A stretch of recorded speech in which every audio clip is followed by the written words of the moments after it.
Siku zote tunasema si mchezo kukosa michezo kwenye darubini, hivyo basi tucheze sote michezoni. Karibu, mimi ni Timothy Kipnusu. Nang'ananga taarifa kwamba timu ya taifa ya Kenya iliyoshiriki kwenye mashindano ya Masters itarejea nyumbani hapo kesho kutoka Marekani ilikoshiriki kwenye makala ya mwaka huu ya mashindano hayo ya riadha ya Masters yaliyokamilika hapo jana jijini Florida. Timu hiyo ya Kenya inarejea nyumbani na jumla ya nishani 8, dhahabu 5 na fedha 3 baada ya Eric Sikukuu kushinda dhahabu kwenye shindano la kutembea la umbali wa kilomita 10 ambalo lilikuwa shindano la mwisho la mashindano hayo.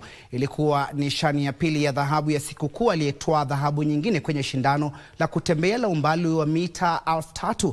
Wanariadha wengine wa Kenya waliotoa nishani za dhahabu ni Peter Mwangi aliyeshinda shindano la shot put, Francis Bowen aliyeshinda mbio za mita 3000 na Millicent Ndoro aliyeshinda mbio za mita 200. Washindi wa Kenya wa nishani za fedha kwenye mashindano hayo yaliwavutia wanariadha 4000 kutoka mataifa 98 kunradhi, walikuwa Regina Mulati aliyetoa fedha 2 na Ibrahim Makonjo Muya